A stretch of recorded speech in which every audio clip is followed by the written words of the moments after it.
네, 다니엘서는 세상을 향한 하나님의 통치를 드러내고 있습니다. 그 통치를 드러내는 데 사용되는 도구가 바로 꿈과 해석입니다.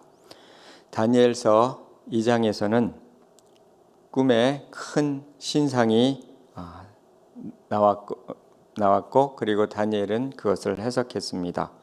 또 7장에서도 네 짐승의 환상을 다니엘은 보았고 또 천사가 그것을 해석해 주었습니다. 이 둘은 앞으로 일어날 네 나라에 대한 것이었습니다.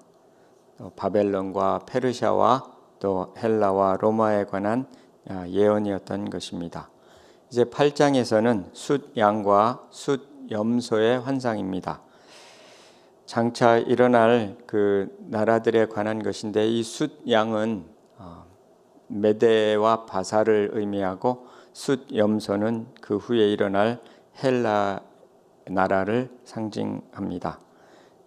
뒤에 보시면 이제 9장에서도 기름 부음 받은 자, 또 10장에서는 세마포 입은 자, 예수 그리스도에 관한 환상을 보게 됩니다.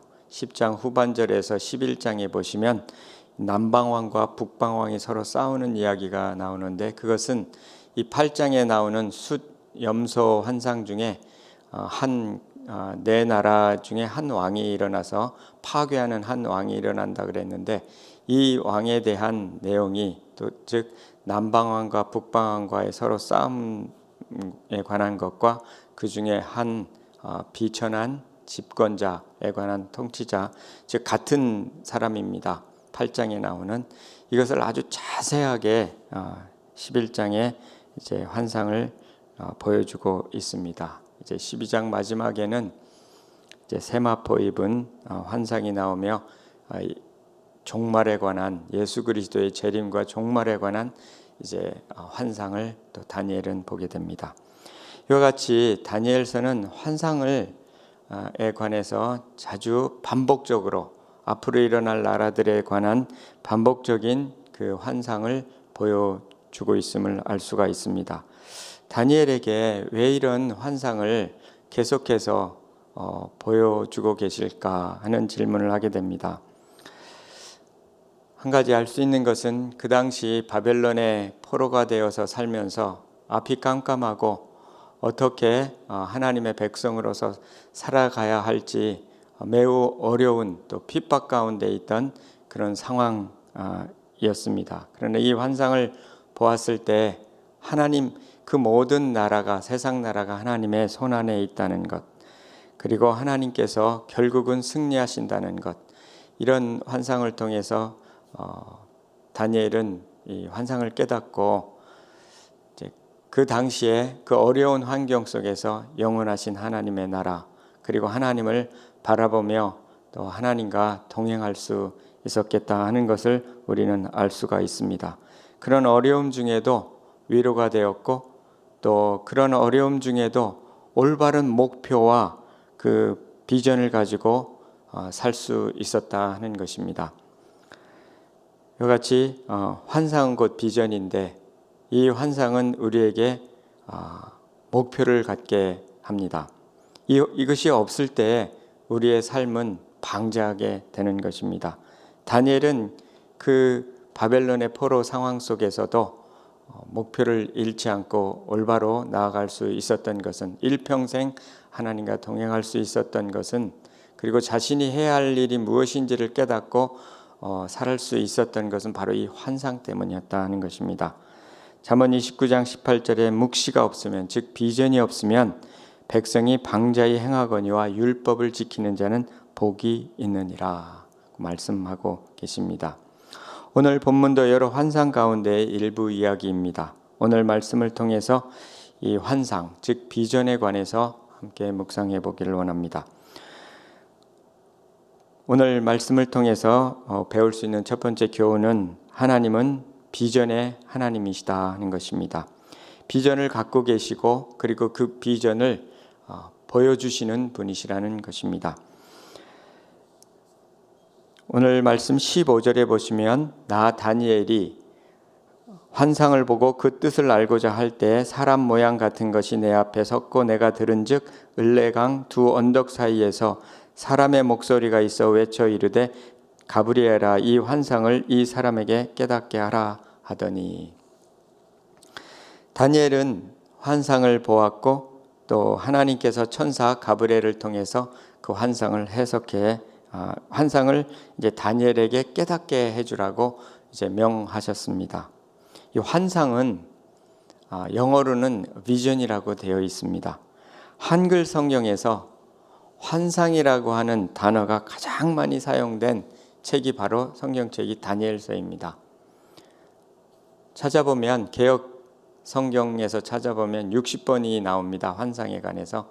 구약에 47번, 신약에 13번 나오는데 이 다니엘서에서 환상이라는 단어가 30번 나옵니다. 그러니까 전체 성경에서 반 이상이 환상, 즉 비전에 관한 단어가 언급된 것이 바로 다니엘서입니다. 그렇기 때문에 우리가 비전에 관해서 또 환상에 관해서 알기 위해서는 다니엘서를 공부할 필요가 있습니다. 비전은 사전적으로는 보는 능력입니다. 또 영적으로 말하자면 하나님께서 보시는 대로 보는 능력이라고 할 수가 있습니다. 하나님은 멀리 보시고 그리고 정확하게 보시는 분입니다. 특별히 비전은 보이지 않는 것을 보는 능력이며 남들이 보지 못하는 것을 보는 능력입니다. 그래서 오스왈드 샌더스는 영적 지도력이라는 책에서 이 비전에 관해서 이 비전은 이 선견 지명과 통찰력을 포함한다 이렇게 말했습니다. 영어로 선견 지명은 foresight죠. 앞을 보는 능력. 그 다음에 통찰력은 insight, 깊이 보는 본질을 보는 능력이라고 할 수가 있습니다. 그래서 이 비전이라는 것은 앞을 보는 능력 그리고 깊이 보는 능력을 함께 포함하고 있습니다. 다니엘서에서 하나님은 장래를 앞을 보여주셨습니다. 앞으로 일어날 왕조들을 반복해서 보여주셨고 후에는 예수 그리스도의 초림과 재림까지 그 환상으로 보여주셨습니다. 그리고 대충 보여주신 것이 아니라 아주 정확하고 세밀하게 보여주셨습니다. 구체적으로 어떤 사람이 수백 년 후에 어떤 사람이 일어날 것이고 그 사람이 성전에서 어떤 일을 저지를 것이고 또 결국은 또 기름 부음 받은 자, 세마포 입은 자 와서 그 세력을 멸할 것이라고 구체적으로 이제 보여주셨습니다. 그 모든 핍박을 이겨내고 승리하게 하실 그 마지막도 보여주셨습니다. 다니엘은 그 비전을 보고 당시의 핍박 상황을 이겨낼 수 있었습니다. 보이지 않는 영원하신 하나님을 계속해서 바라보고 하나님과 동행할 수 있었습니다. 오늘 우리도 마찬가지입니다. 하나님께서 우리에게 보여주신 그 비전을 우리는 보아야 합니다. 장래에 대해서 하나님께서 말씀하신 것이 무엇인지 그것을 보고 믿고 나아가야 하는 것입니다. 비록 그것이 눈에 보이지 않는다 할지라도 보이지 않는 것을 보는 능력을 우리는 가져야 하는 것입니다. 히브리서 11장 27절에 보면 믿음으로 모세에 관한 이야기인데 믿음으로 애굽을 떠나 왕의 노함을 무서워하지 아니하고 곧 보이지 아니하는 자를 보는 것 같이 하여 참았으며 보이지 아니하는 자를 보는 것 같이 하였다. 이 모세는 분명하게 보이지 않는 것을 보는 능력이 있었던 것입니다. 비전을 우리는 바라볼 뿐만 아니라 그 비전을 따라서 오늘을 살아가야 하는 것입니다. 다니엘은 비전을 따라 세상 나라에서 살기 위해서 필요한 것이 또 지혜와 총명이었습니다. 비전을 본 사람은 하나님의 비전을 본 사람은 하나님의 지혜로 이 땅에 살게 되는 것입니다.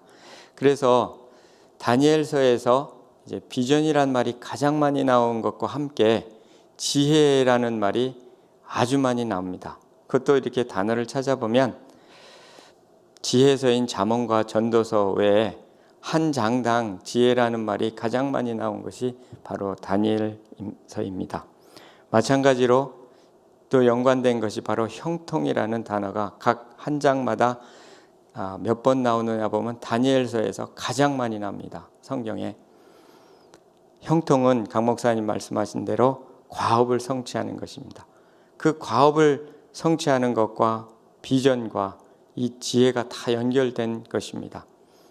하나님의 비전을 본 사람은 하나님의 지혜를 구하는 것이고 그 지혜를 따라 하나님께서 보여주신 그 비전을 목표로 해서 살아가는 것입니다. 결국은 그것이 형통한 삶이고 성공적인 삶이 되는 것입니다.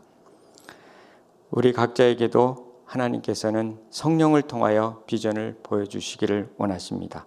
그 비전을 받고 또 보고 또 그 비전을 이루어 갈 수 있도록 주님께서 이루시는 그 비전을 주님 의지해서 우리가 이루어갈 수 있도록 이렇게 하는 것이 우리의 성도의 올바른 자세인 줄 믿습니다.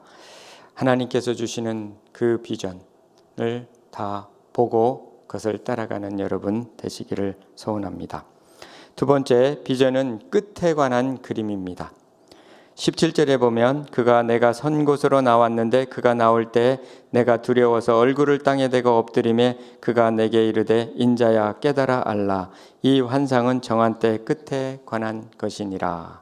19절에도 이르되 진노하시는 때가 마친 후에 될 일을 내가 내게 알게 하리니 이 환상은 정한 때 끝에 관한 것임이니라. 이 환상은 하나님이 정하신 때 끝에 관한 것이라는 것입니다. 환상이라는 것은 곧 비전이라는 것은 끝에 관한 것입니다. The time of the end, 마지막 때. 이것은 다니엘서에서 볼 때 끝에 관한 것은 각 나라의 끝이 될 수도 있고 그리고 더 나아가서 그 세상의 마지막 끝이 될 수도 있습니다. 다니엘서에서 말해주는 마지막 때는 그 각 나라의 어떤 끝이 되지만 결국은 그것이 예수 그리스도의 마지막 오실 그 때, 종말의 때를 상징하는 것이기도 합니다. 어제 이명 목사님께서 말씀하셨는데 그 숫염소의 환상 중에 한 왕, 네 나라 왕 중에 한 나라가 한 왕이 크게 되고 그가 파괴를 할 것이라고 이렇게 되어 있는데 오늘 말씀에도 나오죠.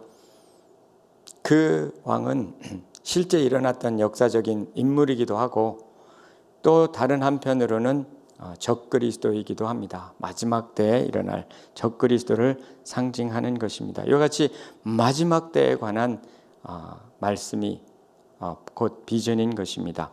20절에 보시면 다니엘에게 보여주신 것은 두 뿔 가진 수양에 관한 것입니다. 두 뿔 가진 수양은 메대와 바사라 그랬습니다. 그 다음에 털이 많은 숫염소 헬라 왕을 가리킨다고 했습니다. 그리고 20절에 큰 뿔은 첫째 왕이라 그랬는데 이것은 역사적으로 볼 때 알렉산더 대왕입니다. 그 이후 네 나라로 나뉘어집니다. 헬라가 네 나라로 이제 나뉘어지게 됩니다. 그 중에 한 왕이 일어나서 놀랍게 파괴 행위를 하고 또 강한 자들과 거룩한 백성을 멸할 거라고 이렇게 말씀합니다. 이것은 역사적으로 있었던 안티오쿠스 아피파네스를 의미합니다. 25절에 그는 만왕의 왕이신 하나님을 대적할 것이라고 말씀하고 그러나 결국 예수 그리스도에 의해 패배될 것을 말씀합니다. 결국은 예수 그리스도께서 승리자이심을 말씀하는 것입니다. 이와 같이 이 결국은 끝에 관한 그 말씀, 그것이 바로 곧 비전입니다. 끝을 보는, 그래서 비전의 정의는 또 다른 정의는 끝을 보는 능력이며 끝에 관한 그림이라고 말할 수가 있습니다. 다니엘은 이제 기원전 50년 전에 지금 이 환상을 보았습니다. 정확히 547년인데요. 이때 환상을 본 환상이 수얀과 숫염소, 이때는 기원전 300년에서 기원전 100년 사이에 일어났던 일들입니다. 그리고 이후에 예수님의 초림과 재림. 그러니까 다니엘서는 기원전 500년에서 그 이후 수백 년 그리고 수천 년까지를 보게 된 것입니다. 소년 시절부터 이와 같은 환상을 거듭해서 하나님은 다니엘에게 노년에 이르기까지, 즉 70세가 넘어서까지 계속해서 반복해서 보여주셨습니다. 끝을 보며 살도록 하신 것입니다. 그리고 그 끝을 볼 때 이 세상에 살지만, 이 세상에서 세상 사람들과 함께 살아가지만 다르게 살 수 있고, 이 세상을 쫓고 이 세상을 사랑하지 않고 영원하신 하나님을 사랑하며 영원하신 하나님과 동행할 수 있게 된 것입니다. 다니엘은 세상 나라의 끝을 보면서 자신의 인생의 끝을 또한 바라보았을 것입니다. 하나님 앞에 섰을 때 어떤 모습으로 설 것인가를 그는 생각할 수밖에 없었을 것입니다. 하나님의 그 통치하시고 또 이끌어 가시는 것, 또 하나님의 그 비전의 성취를 위해서 내가 해야 할 부분이 무엇인가, 이 땅에서의 나의 사명이 무엇인가를 늘 점검하며 그 사명을 위해 나아갔을 것입니다. 그리고 매일매일의 삶을 그 사명에 맞춰서 살아갔던 것입니다. 그가 끝까지 쓰임받았던 큰 이유 중에 하나가 이 환상이었던 것입니다. 끝을 보았기 때문에 그렇습니다. 그렇기 때문에 세상 지혜보다 뛰어난 하나님의 지혜를 구했고, 그 하나님의 지혜를 따라 살 수 있었고, 그가 이 세상에서도 끝까지 쓰임을 받았고 하나님 나라에서도 끝까지 쓰임을 받았던 것입니다. 궁극적으로 승리를 주시는 분을 의지하며 살 수 있었던 것입니다. 이와 같이 끝을 보는 것이 중요합니다. 그것이 성공의 지름길입니다. 켄 블랜차드는 가슴을 뛰게 하는 비전이라는 책에서 비전은 우리가 바라는 미래의 청사진이다, 이렇게 말했습니다. 미래에 대한 청사진을 갖고 있는 사람과 미래에 대한 청사진이 없는 사람과는 다른 삶을 살게 되는 것입니다. 또 존 비비언은 이 비전을 이야기하면서 하나님 말씀이 그려낸 그림, 마지막에 관한 그림이라고 이렇게 말했습니다. 그는 은혜라는 책에서 소망, 여기서 말하는 소망은 비전입니다. 소망은 하나님의 말씀이 우리 마음의 화면에 그려내는 그림이다. 그리고 그것이 실상이 되게 하는 것, 즉 실현시키는 것은 믿음이다. 하나님의 말씀이 우리 안에 그림을 그려낸다는 것입니다. 그 그림이 바로 비전이라는 것입니다. 그 그림을 보는 능력이 곧 비전인 것입니다. 우리에게 보여주신 말씀으로 말미암아 그려주신 그림, 그것이 무엇인지 우리는 찾아내야 하는 것입니다. 하나님께서는 그것을 보여주기를 원하시기 때문입니다. 그리고 그것이 우리 삶 속에 실상이 되게 해야 하는 것입니다. 요셉은 어려서 꿈을 꾸었습니다. 그것이 바로 하나님께서 보여주신 꿈입니다. 그 꿈을 따라서 하나님께서 인도해 주셨고, 또는 또 요셉은 그 꿈을 간직하며 살았던 것입니다. 그래서 그가 애굽에 내려가고 또 감옥 생활을 해도 끝까지 하나님과 동행할 수 있었고 형통한 삶을 살 수 있었던 것은 그 꿈을 바라보며 살았기 때문에 그런 것입니다. 비전은 우리가 누구인지, 어디로 가고 있는지, 그리고 무엇이 그 여정을 인도할지를 알려주는 것입니다.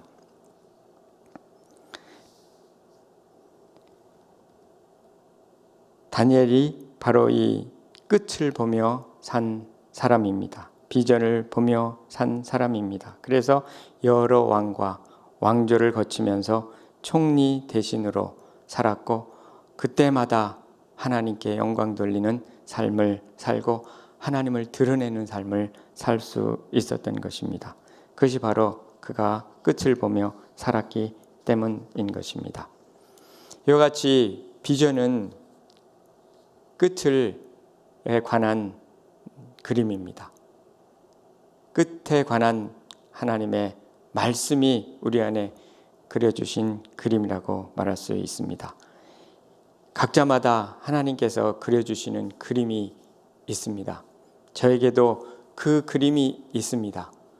하나님의 그 전체적인 그림 안에서 내가 보아야 할 그림이 있는 것입니다. 그 그림을 보면서 결정해야 될 때 그 그림을 따라 결정하게 되는 것입니다. 이 하나님께서 보여주시는 이 그림을 따라서, 비전을 따라서 살아가는 여러분 되시기를 소원합니다. 세 번째, 비전은 일평생 간직하고 살아야 하는 것이라는 겁니다. 26절에 이미 말한 바 주야에 대한 환상은 확실하니 너는 그 환상을 간직하라. 이는 여러 날 후의 일임이라. 다니엘은 이 환상을 간직하며 살도록 권면을 받았습니다. 그 이유는 뭐냐면 뒤에 두 가지 이유가 있습니다. 첫째는 이 비전을 흐리게 하는 세력에 도전을 받습니다. 그렇기 때문에 이 비전을 꼭 붙들어야 되는 것입니다. 하나님께서 보여주신 꿈과 비전이 있는 사람은 이 꿈을 흐리게 하는 도전을 받게 되는 것입니다. 23, 24절에 나오는데 한 반역자가 나오고 또 놀랍게 파괴 행위를 하고 또 거룩한 백성을 멸하는 이와 같은 세력이 하나님 나라의 백성의 비전을 가로막는 그러한 세력이 나타나게 되는 것입니다.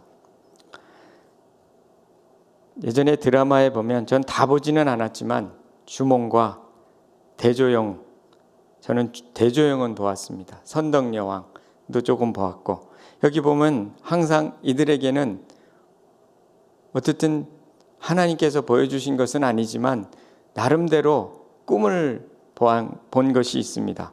자신들의 미래를 본 것이 있습니다. 근데 그 꿈이 이루어지는 과정에 수없이 많은 도전을 받게 되는 것을 알 수가 있습니다. 요셉도 그랬습니다. 고난 가운데 그가 붙들었던 것이 바로 꿈입니다. 그 시그를 하나님께서 보여준 그 꿈이, 그 말씀이 그를 연단하였다고 시편에 말씀하고 있습니다. 그 꿈을 꼭 붙드는 자체가 연단을 받는 것입니다. 그래서 하나님께서 이와 같이 우리에게 왜 꿈을 붙들어야 하냐면 이 꿈을 소멸시키려고 하는 그런 세력과 고난과 핍박이 항상 함께하기 때문에 우리는 항상 그때마다 꿈을 바라봐야 하는 것입니다. 두 번째는 그것이 반드시 이루어지기 때문에 우리는 간직해야 하는 것입니다. 다니엘에게 보여주신 비전은 모두 성취되었습니다. 또 지금 성취되고 있는 것입니다. 그렇지만 다니엘 살아생전에는 일부가 성취되었습니다. 아브라함에게 하나님께서 보여주신 꿈이 천하 만민이 너를 인하여 복을 얻을 것이라고 한 그 말씀의 일부가 살아생전에 이루어졌던 것처럼 다니엘에게도 그 일부만 보여졌던 것입니다. 지금 그는 벨사살 왕 때 이 비전을 보았는데 몇 년 후에 벨사살 왕이 죽게 되고 메대와 바사 나라로 바뀌게 되는 것을 그는 보고 죽었습니다. 하나님께서 다니엘에게 보여주신 그 비전의 일부를 보고 죽었던 것입니다. 아무튼 이와 같이 분명히 이루어지는 거기 때문에 그걸 간직해야 하는 것입니다. 끝까지 쓰임받는 비결이라고 하는 그 로버트 클린턴 교수님의 그 책에 보면 그 책 이름이 그것은 아닌데 영적 지도력이라는 책이라고 생각되는데 거기 보면 끝까지 쓰임받는 사람들의 특징 중에 하나가 그 약속의 일부, 적어도 일부가 성취되는 것을 보며 살았다 하는 이야기가 있습니다. 이와 같이 하나님께서 보여주신 꿈은 반드시 이루어지는 것입니다. 그렇기 때문에 그 꿈을 평생 간직하며 살아야 하는 것입니다. 하나님께서 이제 주신 그 비전을 모든 우리 그리스도인은 붙들고 살아야 된다는 것을 알게 해줍니다. 예수님도 그 비전을 붙들고 사셨습니다. 그 12 제자를 통해서 온 세계가 복음화되고 모든 족속에서 그리스도의 제자가 나고 천하 만민이 천하 만민에게 복음이 전파되는 그 비전을 보며 살았고, 그 비전을 그 제자들에게 전수해 주셨고, 그 비전을 오늘날 모든 그리스도인과 교회에 주신 것입니다. 비전은 결국 하나님의 과업을 성취하는 것과 관계된 일입니다. 또 우리 믿는 사람들에게 주시는 과업과 관계된 하나님의 그림입니다. 이와 같이 하나님께서 주신 그 비전을 우리가 찾고 또 그것을 따라서 살아가야 한다는 것을 오늘 말씀을 통해서 보게 됩니다. 마르틴 루터 킹 주니어는 그에게 꿈이 있다고 워싱턴 DC에서 이제 연설을 합니다. 나에겐 꿈이 있습니다. 언젠가는 조지아의 붉은 언덕에서 옛 노예들의 자손과 옛 노예주들의 자손이 함께 형제처럼 살게 되리라는 꿈입니다. 나에게는 꿈이 있습니다. 그 꿈이 이루어진 것을 오늘 보게 됩니다. 저는 이 연설문을 자주 영어로 읽어보게 되는데 마지막에 제가 이 연설문을 읽을 때 가슴이 뛰게 되는데 제가 조금 읽어보고 마치도록 하겠습니다. I have a dream that one day on the red hills of Georgia, sons of former slaves and the sons of former slave owners will be able to sit down together at the table of brotherhood. I have a dream that my 4 little children will one day live in a nation where they will not be judged by the color of their skin, but by the content of their character. I have a dream. I have a dream that one day right there in Alabama, little black girls will be able to join hands with the little white boys and white girls as sisters and brothers. 하면서 쭉 가는데요. 연설문 읽을 때마다 가슴이 뜁니다. 그가 꿈을 가졌다는 것, 하나님께서 주시는 꿈이었습니다. 그 꿈을 결국은 그 꿈을 따라 살았고 그 꿈이 성취되는 것을 보았던 것입니다. 우리 모든 믿는 자에게 하나님께서 꿈을 주신다고 요엘서 2장 28절에 말씀합니다. 그 후에 내가 내 영을 만민에게 부어주리니 너희 자녀들이 장래일을 말할 것이며 너희 늙은이는 꿈을 꾸며 너희 젊은이는 이상을 볼 것이며 즉 비전을 볼 것이며 이 비전을 품고 살아가는 여러분 되시기를 소원합니다. 기도하겠습니다. 하나님 아버지 감사합니다. 다니엘에게 환상을 보여주시고 그 환상을 이루신 비전의 하나님을 찬양합니다. 예수 그리스도 안에서 우리에게도 동일하게 장래일을 보여주시며 이상을 보여주신다고 말씀합니다. 그 이상을 보며 또 간직하며 그 이상을 따라서 살아가는 저희들의 생애가 될 수 있도록 도와주시고 저희들의 교회가 될 수 있도록 도우시고 축복해 주시기를 간절히 소원합니다. 하나님 아버지, 우리 교회 또 우리 교회를 향한 하나님의 그 비전과 사명, 목표를 향해 갈 수 있도록 하나님 도우시고 그것을 성취하며 하나님께 영광 돌리게 도와주시기 원합니다. 강준민 담임 목사님에게 주님께서 지혜와 능력을 더해 주시고 늘 보여주신 그 비전을 따라 살아갈 수 있게 도와주시고 우리 모두 힘을 합하여 그 비전을 향하여 함께 협력하여 나갈 수 있도록 도와주시기를 원합니다. 하나님 아버지, 오늘 또 알바니아에서 하나님께서 보여주신 이 비전을 따라 선교하는 박성태 박미석 선교사님 부부 위에 기도합니다. 하나님, 주님께서 도와주시고 알바니아 성도들이 하나님의 말씀을 공부하며 그 말씀을 통해서 믿음이 견고해질 수 있도록 도와주시고 알바니아 북부 또 복음 전파를 주님께서 인도해 주시기를 간절히 소원합니다. 알바니아 코비드 또 19 확산을 주님께서 막아주시기를 또 소원합니다. 이 모든 것을 주님께서 이루실 줄을 믿고 감사하며 예수님 이름으로 기도합니다.